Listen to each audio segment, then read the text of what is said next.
Também em relação à origem do poder, eles tinham diferenças, porque o generalíssimo Franco considerava que o poder tinha uma origem divina, ele considerou-se regente de Espanha pela graça de Deus. O Dr. Salazar entendia que o poder vinha da vontade do povo, embora tivesse um conceito dessa vontade diferente da democracia.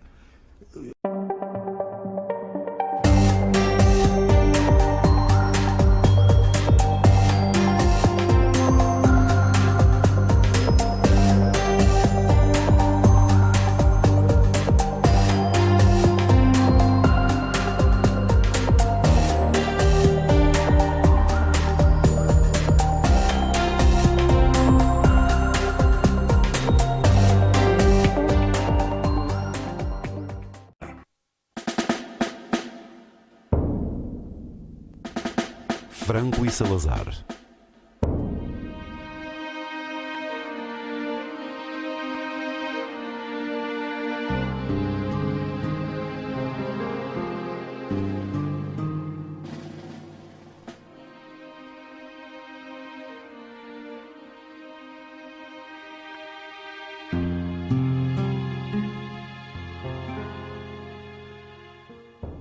Creio que foi no ano 60 do século passado que descobri o Tejo enquanto rio caudaloso, longe das angústias de que a minha castela natal era vítima. Foi aqui em Lisboa, a quando da visita a Portugal do nosso grupo de rapazes da Frente da Juventude. Portugal, um país ibérico, o país vizinho do qual paradoxalmente nada conhecia. Éramos países irmãos, diziam-nos uma vez e outra naquela época os dirigentes políticos de Espanha e Portugal, Francisco Franco e António de Oliveira Salazar. Mas a expressão nada significava. Quais eram as razões dessa situação? E qual era a verdadeira natureza das claramente complexas relações entre Franco e Salazar?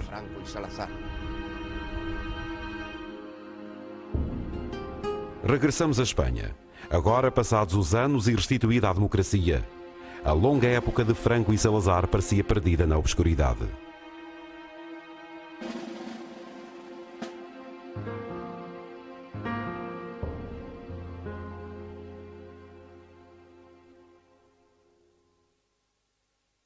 Professor Soares, como eram Franco e Salazar?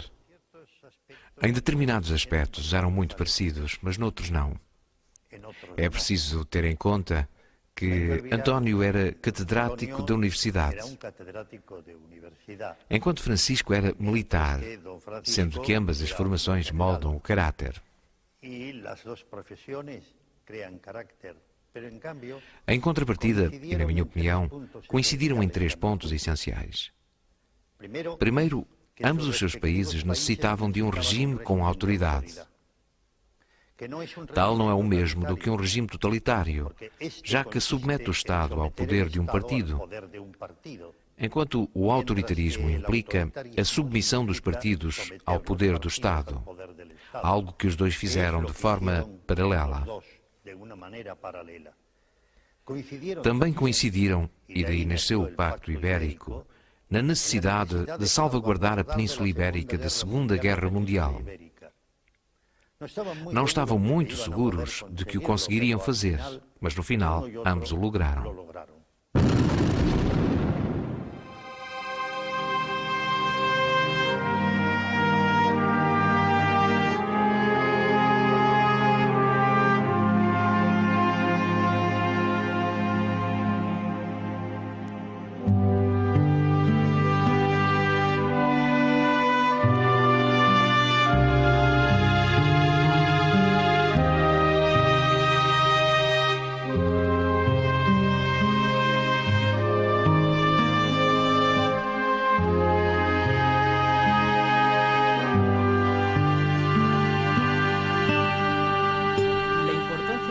Fundamentalmente, a importância do Bloco Ibérico é de demonstrar 2 coisas. A primeira é mostrar que a Península Ibérica é um todo estratégico, ou seja, perante a divisão do mundo em 2 blocos, a Península Ibérica deve ser considerada como um todo estratégico. A segunda é demonstrar também aos aliados ocidentais que ambas as ditaduras estão de acordo em manter-se e apoiar-se mutuamente e que ambos os regimes são uma garantia de paz e estabilidade.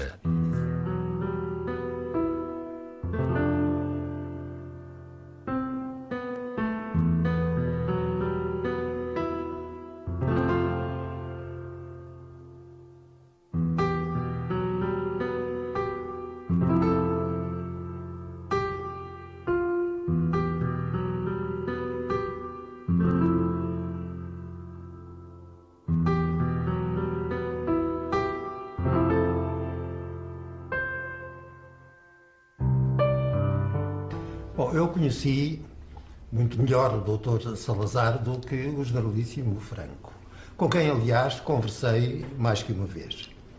E há diferenças fundamentais entre ambos. O Dr. Salazar era um académico, habituado à vida de gabinete, aliás, com um pouco convívio, designadamente com o ultramar, que nunca tinha visitado, mas era um académico universitário. O general Franco era o general mais novo da sua geração na Europa, um homem que tinha comandado tropas, tinha combatido, tinha comandado a guerra civil espanhola. Portanto, eram dois homens com perfis completamente diferenciados.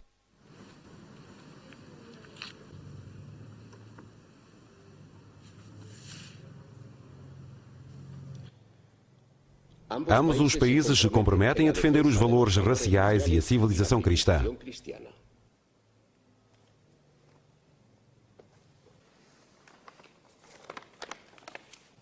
O generalíssimo Franco e o ministro dos Assuntos Externos, Serrano Suñer, reuniram-se em Sevilha com o chefe do governo português, Oliveira Salazar.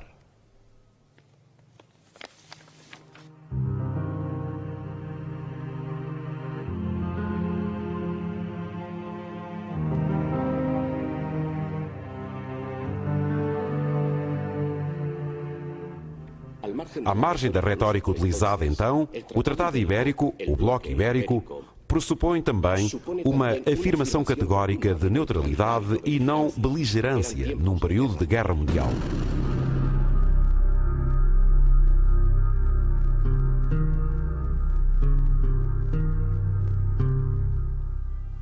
Conscientes da importância estratégica da Península Ibérica e depois de Franco ter disponibilizado 1 milhão de voluntários para defender Berlim, pediu a Oliveira Salazar que servisse de mediador com os aliados. De facto, cada encontro corresponde a um período específico, que exemplifica como iam evoluindo as relações entre os dois países.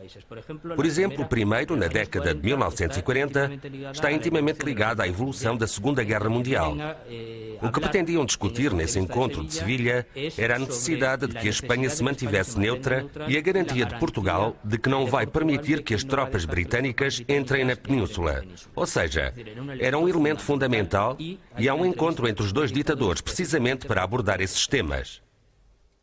Seja como for, o Pacto Ibérico, o Bloco Ibérico, foi sobretudo uma aliança de ajuda mútua que simbolizou, pelo menos aparentemente, as relações, a cumplicidade em questões fundamentais entre aquelas duas figuras, Oliveira Salazar e Franco, tão opostos na forma de agir e na formação.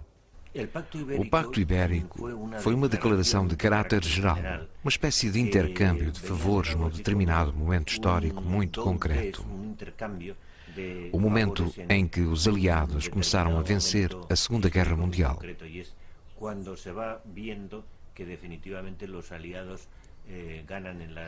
Até então, as relações entre Portugal, o Portugal salazarista e a Espanha de Franco eram muito complexas.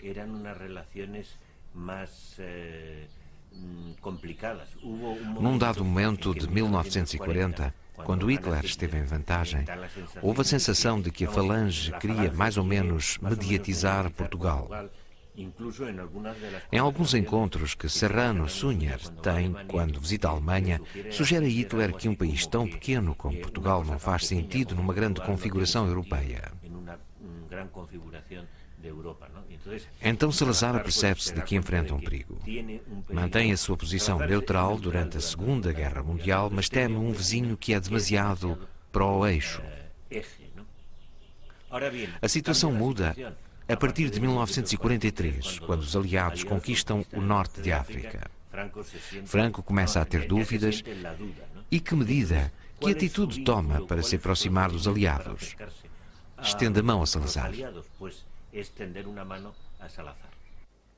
Ambos nasceram no final do século XIX, Oliveira Salazar em 1889 e Franco em 1892. Durante um período de cerca de 40 anos, dominaram a velha Ibéria com os seus regimes ditatoriais e autoritários moldados à personalidade de cada um.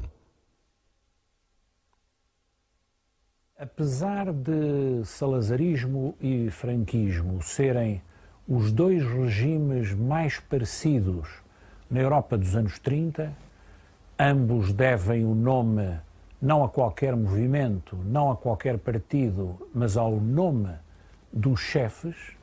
São, por conseguinte, duas ditaduras pessoais e duas ditaduras de governo e não duas ditaduras de movimento, como foi o caso do fascismo italiano ou do nazismo alemão. Apesar destas parecenças, apesar de serem, além do mais, duas ditaduras conservadoras e não duas ditaduras de modernização ou de mobilização ou de expansão, como foram as demais ditaduras que referi, contudo, há diferenças assinaláveis entre salazarismo e franquismo. Desde logo no que diz respeito à origem de ambos os regimes.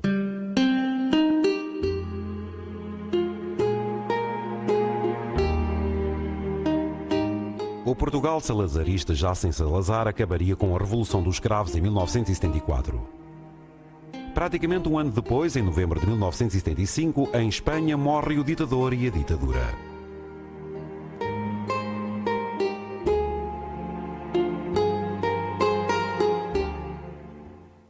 Españoles, al llegar para mí la hora de rendir la vida ante el Altísimo y comparecer ante su inapelable juicio, pido a Dios que me... Contudo, desde 1945, terminada a Segunda Guerra Mundial, e durante 30 anos, Espanha e Portugal e os seus respectivos regimes políticos constituíram uma exceção, uma anomalia, quase um anacronismo no conjunto da Europa Ocidental. Só o anticomunismo radical de Franco e Salazar e a Guerra Fria entre as potências ocidentais e a União Soviética podem explicar em parte esta situação. Havia certamente uma proximidade essencial.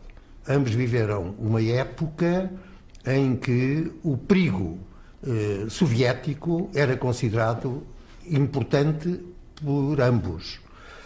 Embora o Dr. Salazar examinasse esse problema mais do ponto de vista da salvaguarda dos valores ocidentais, da posição de dominância da Europa no mundo, e o generalíssimo Franco, tendo conduzido uma campanha também invocando o combate contra os valores, contra os projetos soviéticos, o general Franco tinha uma visão mais de agressão em movimento, era uma visão mais estratégica. Ambas as ditaduras foram longos regimes.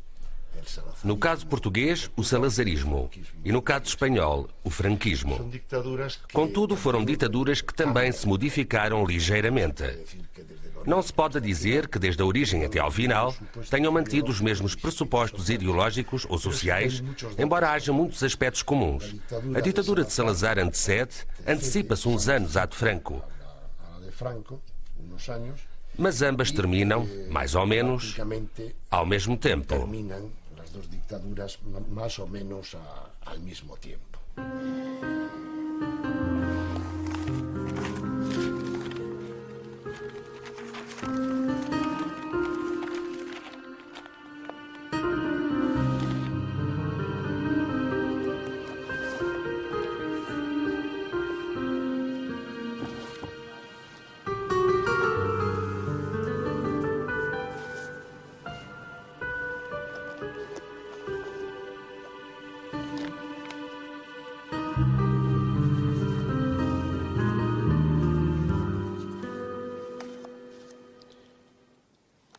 Será que, pelo menos no início, o professor universitário Salazar e o militar Franco, cujo pragmatismo era célebre, partilhavam a mesma ideologia? Pensamos que sim.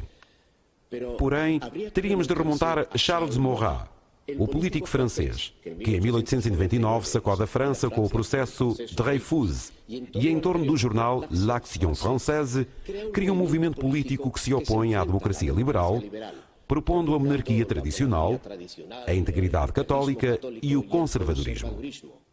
Tal política foi assumida pelo integralismo português de António Sardinha, que qualificaria Maurras como mestre ilustre do pensamento contra-revolucionário. Eu aí creio que tenho um peso importante na forma como os salazaristas viram Espanha, tem um peso importante a figura de António Sardinha. António Sardinha era um ideólogo monárquico, organicista, monárquico reacionário do início do século XX. Morreu relativamente cedo, jovem, em 1925, e morre justamente em Espanha, no exílio. A República obrigou-o a sair, pelas suas conspirações antirrepublicanas, obrigou-o a sair do país e formula, a partir de Espanha, um princípio muito curioso, que é a ideia de que recupera essa ideia histórica de que Portugal é uma espécie de cabeça de Espanha. Ou seja, concebe a Península como uma unidade, mas uma unidade bistatal, com 2 Estados, e produz uma interpretação ideológica, evidentemente histórica, de Espanha Estado e da Espanha Península Ibérica, como sendo, na história, desde, vamos imaginar, a Idade Moderna, como sendo o que ele chama o braço armado do papado, o braço armado da cristandade. Interpretada a Espanha desta forma. Finalmente instaurada já em Espanha a Segunda República, publica-se a 15 de dezembro de 1931 a revista Acción Española, que Franco subscreve desde o primeiro número. Os seus colaboradores são figuras tão significativas quanto José Calvo Sotelo, Ramiro de Metzo, Eduardo Onoz e Pedro Sainz Rodrigues. A principal diferença do salazarismo em relação ao franquismo é que desde a sua origem, desde a sua constituição, o regime de Salazar teve um domínio das ideias católicas. O catolicismo social, sobretudo bebido nas encíclicas de Leão XIII, foram nessa altura uma tentativa de alternativa na Europa, por um lado ao totalitarismo nazi-fascista e por outro lado ao totalitarismo comunista. E tinha a sua expressão equivalente nessa altura em Espanha, Gil Robles, que da mesma maneira se inspirava no corporativismo católico. Então há uma diferença essencial, que enquanto o franquismo teve de evoluir no pós-guerra civil para uma vitória, uma diminuição da influência da falange e dos pró-fascistas no regime espanhol e uma influência mais forte dos católicos, em Portugal essa situação estava resolvida desde a sua origem, porque o próprio Oliveira Salazar foi um homem cuja ascensão ao poder foi apoiada diretamente pelo Papa Pio XI. Enquanto em Espanha podemos falar de um nacional-catolicismo, onde o catolicismo foi consagrado como religião de Estado, onde o chefe de Estado tinha por obrigação ser católico, onde os bispos tinham representação nas cortes, em Portugal nada disso acontece. Em Portugal vigora um regime de separação entre o Estado e a Igreja. Claro que de estreita colaboração entre Estado e Igreja, mas formalmente o regime é regime de separação. Em Portugal o que existe é um regime liberal e parlamentar, mas não é exatamente democrático. É extremamente instável, sobretudo depois da Segunda Guerra Mundial. Na fase final converte-se numa ditadura relativamente branda, em que o número de penas de prisão, mais do que o número de mortes, é escasso, em que o exército é um elemento colaborante, mas cujo ditador é, no fundo, um professor de direito administrativo, como era Oliveira Salazar, proveniente do mundo católico, não tendo que ver com os militares.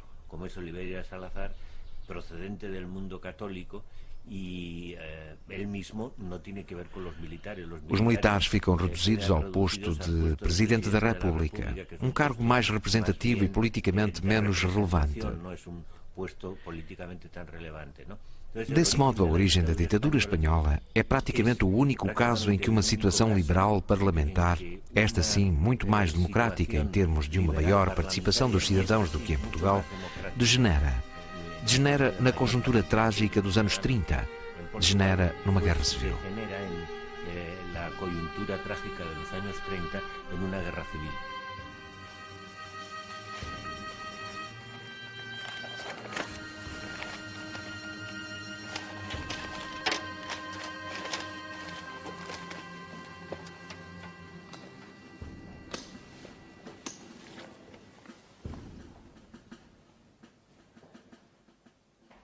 E como eram Franco e Salazar? Também em relação à origem do poder, eles tinham diferenças, porque o generalíssimo Franco considerava que o poder tinha uma origem divina, ele considerou-se regente de Espanha pela graça de Deus. O Dr. Salazar entendia que o poder vinha da vontade do povo, embora tivesse um conceito dessa vontade diferente da democracia europeia. Ambos os ditadores sentiam um certo antagonismo mútuo. Não se entendiam especialmente bem. Os jornalistas que participaram nos seus encontros dizem, por exemplo, que Salazar não gostava muito de vir à Espanha. A viagem de automóvel era péssima, a comida era muito gordurosa e provocava-lhe problemas intestinais. Eram pequenas coisas cujo significado real era o de que nunca houve uma relação pessoal, íntima, entre as duas figuras. Creio que o contacto entre os dois era marcado por uma certa cautela. Mas quanto à concepção da origem do poder, não há nenhuma coincidência entre as percepções do generalíssimo Franco e as percepções do académico, professor de Coimbra, que era o Dr. Oliveira Salazar.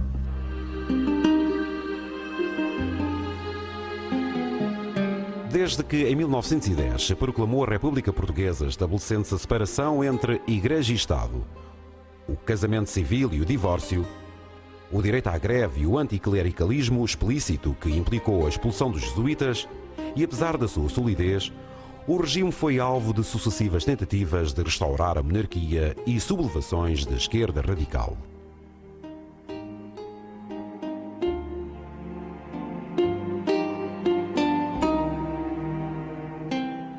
A uma situação tão delicada juntava-se a frustração nacional provocada pela participação de Portugal na Primeira Guerra Mundial e pela catástrofe da Batalha de Lalize.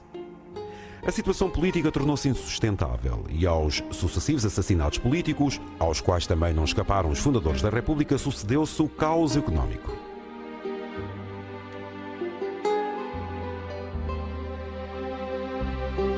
Em 1926, o general Costa Gomes dava um golpe de Estado.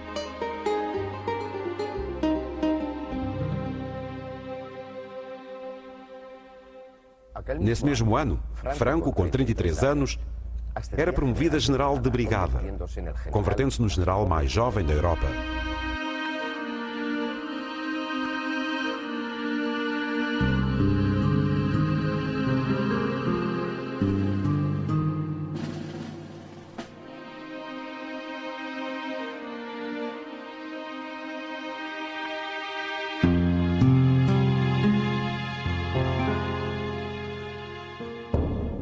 Salazar era professor de finanças na Faculdade de Direito da Universidade de Coimbra e foi chamado pelos militares da ditadura militar a ocupar a pasta das finanças pela sua competência técnica ou científica.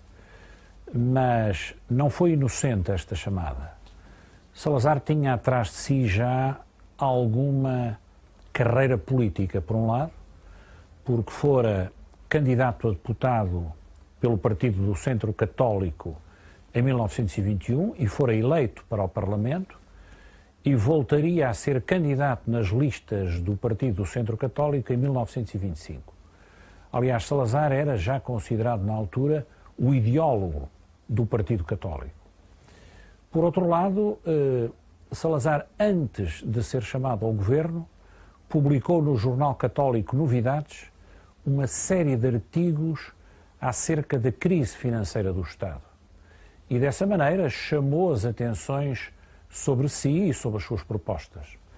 De maneira que quando em 28 recebe esse convite, que aliás já lhe tinha sido dirigido em 1926, 2 anos antes, mas que ele aceitou apenas por 3 dias, ao fim de 3 dias regressava a Coimbra por reconhecer que não havia ainda condições para poder governar eficazmente.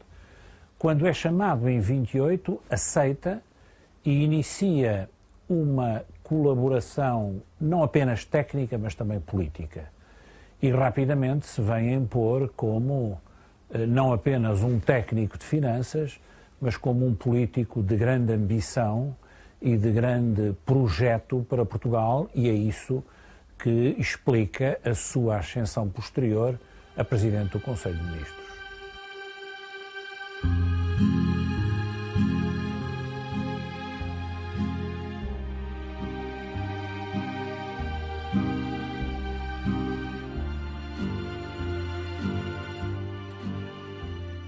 Salazar logra uma espetacular recuperação da situação económica. A sua obsessão pelo equilíbrio orçamental, uma constante em toda a sua vida, levaram alguns a considerá-lo um excelente contabilista. O certo é que estabilizou o escudo e reformou a administração. Tinha motivos para dizer a sua célebre frase: sei muito bem o que quero e que rumo sigo. Não discutimos Deus. Em 1932, Salazar é nomeado Presidente do Conselho de Ministros. Nasce o Estado Novo. E o seu prestígio. Não discutimos a família e a sua moral. Não discutimos a glória do trabalho e o seu dever.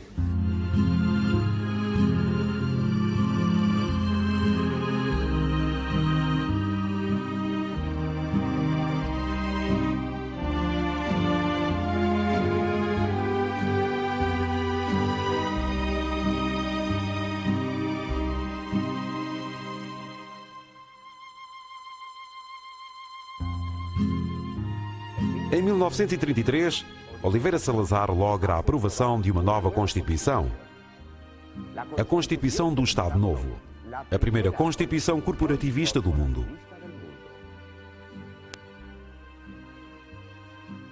Tratava-se de uma Constituição presidencialista, mas ao contrário de Franco, Salazar nunca assumiria a presidência do Estado. Estabelece um sistema bicameral, a Assembleia Nacional e a Câmara Corporativa. Dissolve os partidos políticos. Estabelece um partido único, a União Nacional, previamente fundado em 1931, e proíbe as greves. Para Oliveira Salazar, a existência de um governo marxista em Espanha pressupunha um risco grave de contágio que implicaria a perda das colónias e o princípio do fim da independência portuguesa, sempre ameaçada, secularmente ameaçada, sob o ponto de vista do nacionalismo português pela presença de Espanha. O salazarismo, como o resto do nacionalismo português, por exemplo, o nacionalismo republicano, tinha que forçosamente, tinha quase, eu diria, inevitavelmente que ser anti-espanhol. Toda a sua construção histórica, da justificação de Portugal, em grande parte é essa. Por que o perigo espanhol? Fundamentalmente porque ao longo de toda a história, desde pelo menos na época contemporânea, Espanha teve uns impulsos anexacionistas e Portugal uns impulsos defensivos face a esses estímulos de anexação. Inclusivamente, o nacionalismo português estrutura-se, em grande parte, de acordo com um princípio básico que é o anti-espanholismo, a precaução face ao espanhol. Esse foi um dos elementos que configurou o pensamento político português de uma forma estrutural, de uma forma profunda. Quer a direita, a esquerda, os republicanos e os monárquicos participaram nessa prevenção anti-espanhola. Seria correta? Em alguns casos, sim. Por exemplo, são claras as pretensões ou veleidades iberistas de Afonso XIII. Durante a República, os republicanos tiveram sérias veleidades iberistas. Oliveira Salazar, que entre outras coisas na época republicana foi confrontado com conspirações de esquerda, mais ou menos patrocinadas por Azaña, situações descritas nos diários do próprio, teve a noção clara disso desde o início. E do lado da Espanha, o perigo português? Podemos dizer que, do ponto de vista português, havia o medo, a síndrome da invasão espanhola. Do ponto de vista espanhol, havia a síndrome do perigo português como retaguarda inglesa. Ao contrário do que sucedeu com o golpe de Estado em Portugal, em que não houve derramamento de sangue, em Espanha a sublevação contra a República, que levaria Franco ao poder, começa com uma sangrenta guerra civil. Desde um primeiro momento, Oliveira Salazar manifesta uma vontade clara de ajudar a Espanha de Franco. Reconhece-a diplomaticamente e rompe com o governo republicano de Madrid através de uma carta enviada em 23 de outubro de 1936 ao embaixador em Lisboa, o historiador Cláudio Sanches Albornoz. Trocaram-se representantes entre Lisboa e Burgos nas pessoas de Pedro Teotónio Pereira, que tinha sido o ministro do Comércio e homem de total confiança de Salazar, e Nicolás Franco, irmão do caudilho, que, convertido em embaixador em 1938, desempenharia funções até 1957. Tornou-se evidente o caráter peculiar que seria qualificado como diplomacia pessoal das relações entre Franco e Salazar. A partir de 36, com a Guerra Civil, com a Guerra em Espanha, o regime ditatorial português aposta a sua própria estabilidade e sobrevivência no triunfo de Franco. E como é sabido e estudado, fundamentalmente lança-se em todo o tipo de operações para ajudar militarmente, logisticamente, financeiramente o golpe militar de Franco o chamado alzamiento espanhol. Ao fim de algum tempo, deu-se conta que estava, evidentemente, a apoiar uma das formas mais agressivas contra Portugal, contra a independência portuguesa, do nacionalismo espanhol. Não se sabe exatamente que tipo de ajuda real foi prestado em homens, em material. Nos seus discursos, Salazar dizia que a Guerra Civil Espanhola também era a Guerra de Portugal, ou seja, sentia-se completamente implicado. A nível das declarações, de apoios, não podemos esquecer que a polícia portuguesa repatriava qualquer republicano que entrasse em Portugal. Basta recordar o caso de Miguel Hernández, o nosso grande poeta. Ao mesmo tempo, facilitava muitos dos contactos de elementos do regime franquista com determinados setores, por exemplo, com os norte-americanos. Sem dúvida que, nesse aspecto, o trabalho realizado pelo irmão de Franco foi importante para a causa franquista. Houve uma disponibilização de um determinado número de pessoas, que não se sabe se foi muito ou pouco elevada, embora creia que não o deva ter sido, nem sequer a nível de bens. Contudo, não deixou de ser um grande apoio logístico, diplomático e político, entendendo-se que a Guerra Civil Espanhola também era a vitória, também seria a vitória do regime de Salazar.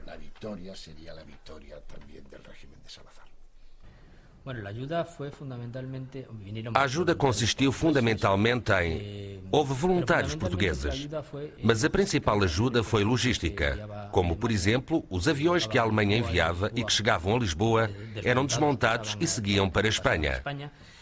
Também foi uma ajuda diplomática e estratégica, no sentido interno da guerra.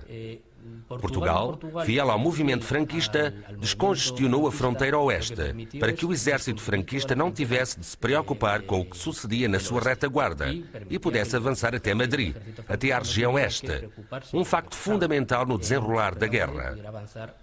Além disso, Salazar teve um papel fundamental como embaixador diplomático. No Comitê de Intervenção, levantou obstáculos contra todas as propostas que não eram favoráveis à República. Fez todos os possíveis para que o Comitê fosse totalmente inoperante e conseguiu. É claro que contou com a ajuda dos restantes países e com a inação britânica. Mais do que perguntar se Salazar foi decisivo para a vitória espanhola, seria mais pertinente perguntar se Franco poderia ter ganho a guerra sem a ajuda portuguesa. Eu creio que não.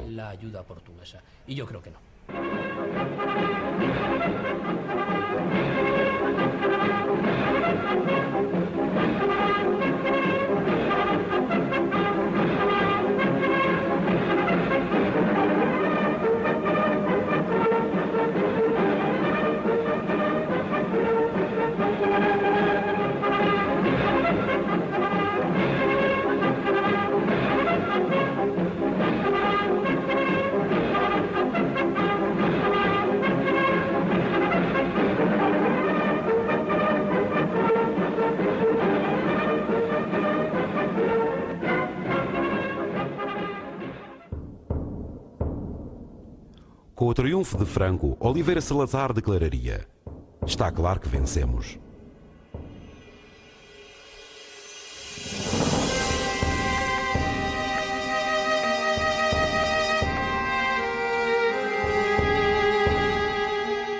Ao contrário de Franco, que foi e se sentiu um militar durante toda a sua vida e cuja única instituição em que confiava realmente era o Exército, Salazar nunca se esqueceria da sua carreira docente. Foi desta universidade que saiu uma boa parte dos seus colaboradores mais diretos, dos seus homens de confiança, dos seus tecnocratas.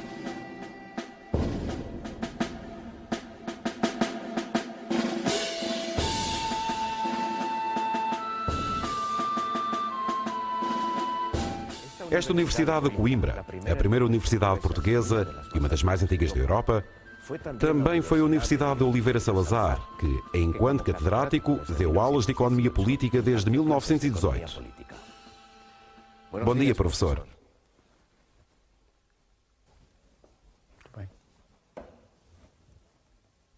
Professor, nesta ancestral Universidade de Coimbra, símbolo da Universidade Portuguesa, teria lugar um ato singular celebrado com a solenidade exigida pela tradição universitária, a investidura como doutor honoris causa do General Franco.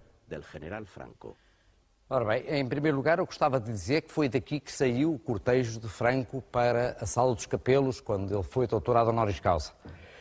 Salazar não estava presente, nem sequer o nosso Presidente da República, Marechal Carmona. Isto talvez queira mostrar todo este distanciamento que Salazar tem em relação aos factos que se iam passando quando uma personalidade importante vinha a Portugal, e, num caso concreto, a Coimbra ou outro lugar qualquer.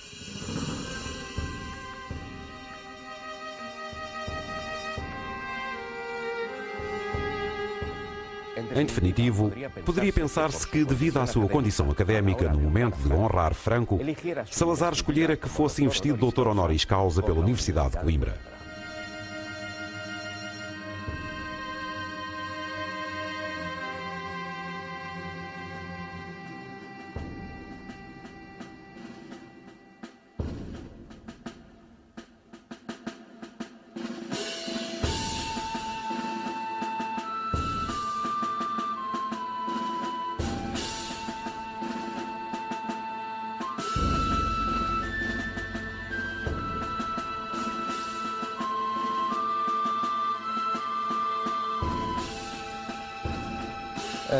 Bem, em primeiro lugar, gostaria de dizer que Franco foi doutorado aqui nesta sala, que nós chamamos a Sala dos Capelos. O capelo é a capa pequena, que é um símbolo dos doutores. Também tem exatamente um birrete, que é a borla. Pois este doutoramento deu-se no dia 25 de outubro de 1949. Franco foi apresentado, apadrinhado, se quiserem, pela primeira figura da Igreja Portuguesa, que era professor da Faculdade de Letras, o professor Manuel Gonçalves Trajeira, ou Dom Manuel Gonçalves Trajeira, cardeal patriarca de Lisboa, que era professor aqui na Universidade de Coimbra. Foi elogiado exatamente por um outro homem que era uma figura fundamental da intelectualidade católica portuguesa, um professor da Faculdade de Direito, o professor Guilherme Braga da Cruz, que, na verdade, chamou a atenção para o significado, digamos, cruzadístico de Franco. Por conseguinte, que eu gostaria de salientar que a lógica que aqui aparece desde os anos 30, 36, naturalmente, com o início da Guerra Civil, é um apoio claramente dado à Espanha de Franco, e por isso mesmo o doutoramento honoris causa de 1949 é o seu epílogo, é todo um processo de relações que se começam a estabelecer a partir daí. As relações culturais entre Portugal e a Espanha eram velhas, havia homens muito ligados em Portugal à Espanha, em Espanha ligados a Portugal. Lembremos, sei lá, o caso de Miguel Unamuno, que foi um observador aqui da realidade portuguesa em 1935 e que, do meu ponto de vista, deu uma imagem do que se estava a passar aqui com o Estado Novo, uma imagem fundamental, sintética, chamou ao nosso Estado um fascismo de cátedra.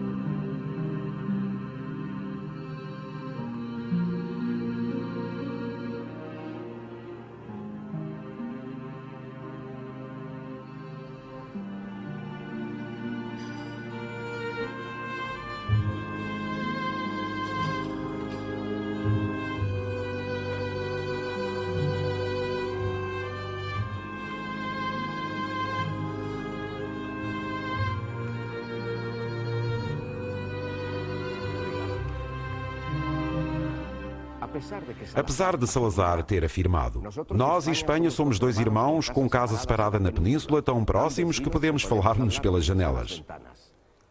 E de Franco proclamar que Oliveira Salazar era o homem de Estado mais completo que tinha conhecido, as relações entre os dois países limitavam-se à diplomacia pessoal e ao apoio mútuo reiterado no Tratado de 1938 às suas pessoas e aos seus regimes.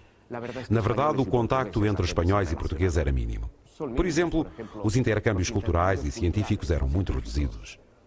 Há um facto, há um fenómeno de base que é a prática ausência de experiência de vida, digamos assim, de intelectuais portugueses em Espanha, sobretudo a partir dos anos da Segunda Guerra Mundial, não é? E até mesmo, evidentemente, durante a Segunda Guerra Mundial. Eu diria que praticamente até aos anos 70, até à transição espanhola, até ao fim do franquismo, a Espanha é, para os portugueses, para os intelectuais portugueses, dentro das condicionantes, evidentemente, de qualquer grupo restrito de pessoas como são os intelectuais, a Espanha é uma espécie de deserto. Não é? Uma das imagens que quase tinha, que em minha opinião muitos deles partilhavam sobre Espanha é a Europa começa nos Pirineus.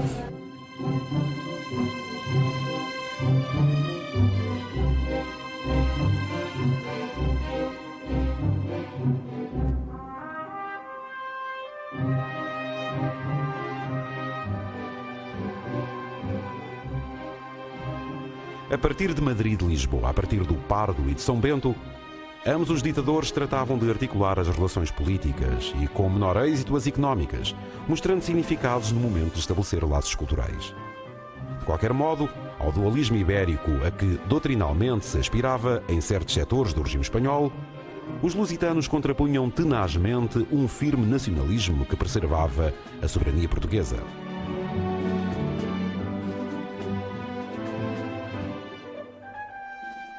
Desse modo, a partir do Pardo ou de São Bento, e sempre com base na relação pessoal de Franco e Salazar, continuaria a política de mútuo apoio, mais necessária à Espanha do que a Portugal, pelo menos no contexto internacional, que tolerava a existência da oposição política desde 1945 e desde 1949 fazia parte da NATO como país fundador.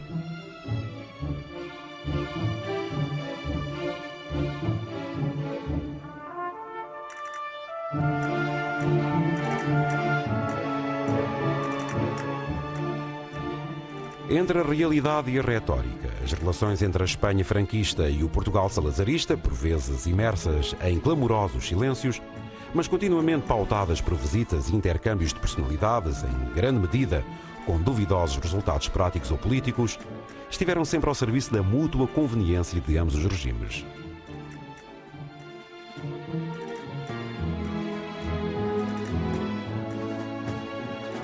Neste sentido, e apesar das desconfianças históricas, foram sempre solidários.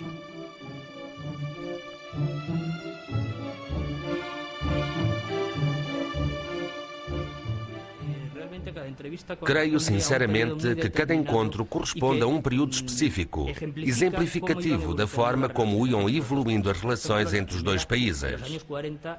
Por exemplo, o primeiro, nos anos 40, está intimamente ligado à evolução da Segunda Guerra Mundial. A ordem do dia desse encontro de Sevilha é a necessidade de que a Espanha se mantenha neutral e a garantia de Portugal de que não vai permitir que as tropas britânicas entrem na península. Trata-se de um aspecto fundamental que leva os dois ditadores a encontrarem-se para o discutir. O encontro seguinte, no ano de 49, é marcado pelas necessidades de Espanha de não ficar isolada após a criação da NATO, da qual o país foi excluído. Franco contacta Salazar com o intuito de demonstrar ao mundo ocidental que a presença espanhola é necessária. Em 1950, o encontro corresponde aos mesmos parâmetros de demonstrar que a Espanha é imprescindível para a defesa ocidental. O encontro de 52 tem os mesmos fins. O de 57 tem uma particularidade, pois quer Espanha, quer Portugal, têm de fazer face à criação do mercado comum. A ideia era a da criação muito genérica de algo que poderíamos denominar como um mercado comum ibérico. É a primeira vez que se estabelecem as bases e se estuda a possibilidade de estabelecer esse mercado comum ibérico. Os encontros de 1960, 61 e 63 têm uma relação lógica com um grande problema que Portugal enfrenta nessa época, a guerra colonial. E, contudo, praticamente não há nenhuma cooperação entre os dois. Pelo contrário, quando a Espanha se lança quando o governo de Franco se lança, desde a Guerra de Espanha, mas refiro-me ao período, sobretudo depois de 1945, na política da hispanidade e na atração, num início de uma política ibero-americanista, digamos assim, em Lisboa, diplomatas e intelectuais ficam furiosos, porque acham que lhes estão, primeiro, a roubar o Brasil, em primeiro lugar, portanto, a hispanicizar o Brasil e, por outro lado, a retirar um papel histórico que o nacionalismo português atribui a si próprio. Contudo, apesar das aparências, nos anos 1955 e 1968, a dita amizade tradicional hispano-portuguesa foi ensombrada pela hispanidade. Este conceito angular da política espanhola, que integrava todos os países da América Latina e as Filipinas, tentava incorporar Portugal e Brasil. Portugal protestou. Não aceitaria a criação de uma comunidade hispano-luso-americana.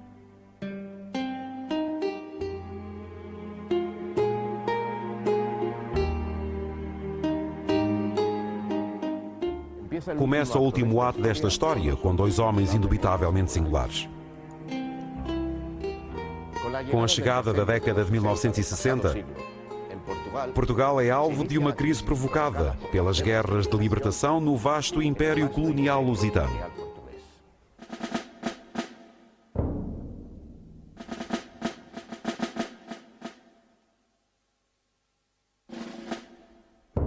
Estes territórios, Angola, Moçambique, Guiné-Bissau e Cabo Verde, lograriam obter a sua independência entre 1974 e 75, depois de consumada a Revolução dos Cravos.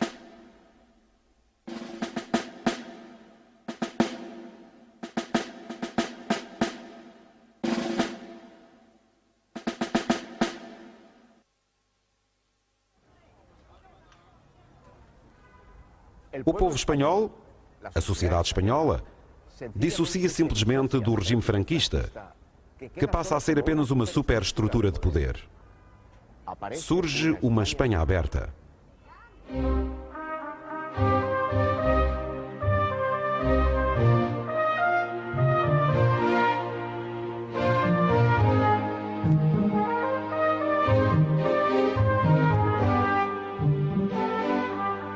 Em Espanha ocorre um fenómeno diferente, aparentemente inócuo.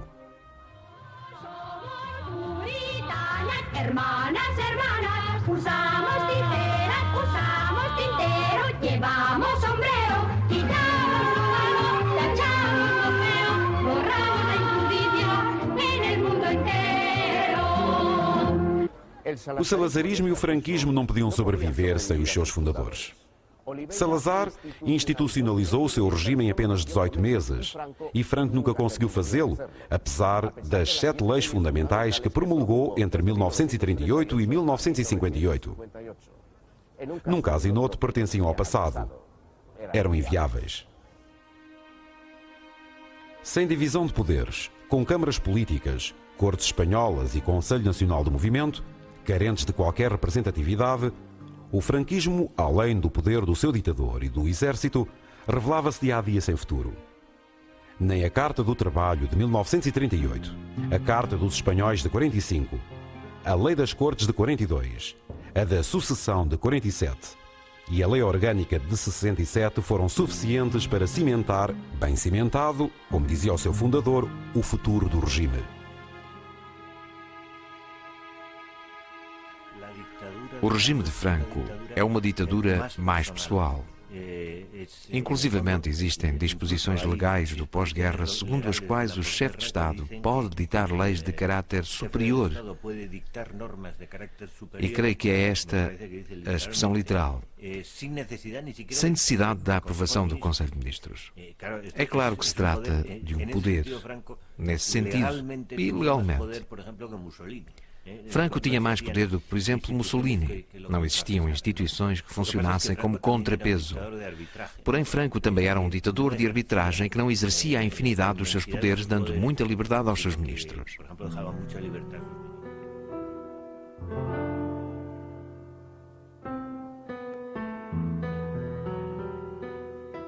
Nesses agonizantes momentos finais, um episódio sem precedentes capta a atenção mundial. Um militar português, Galvão, apodera-se diante de um comando em que havia alguns espanhóis do transatlântico Santa Maria. A sua intenção era dirigir-se a uma colónia portuguesa e às Ilhas Canárias, a fim de incitar levantamentos contra Salazar e Franco, que envia o cruzador Canárias no seu encalço. A aventura terminaria graças à mediação norte-americana. Os acontecimentos sucedem-se. Em 1968, Oliveira Salazar adoece, retira-se e é substituído por Marcelo Caetano. Em 1970 morre. Em 1973, o almirante Carrero Blanco é assassinado. Em 1974, em Portugal, um movimento militar realiza um golpe de Estado sem derramamento de sangue. A Revolução dos Cravos. O processo de descolonização é decisivamente abordado e inicia-se a recuperação democrática do país. Em 1975, o general Franco morre e a Espanha caminha para a liberdade.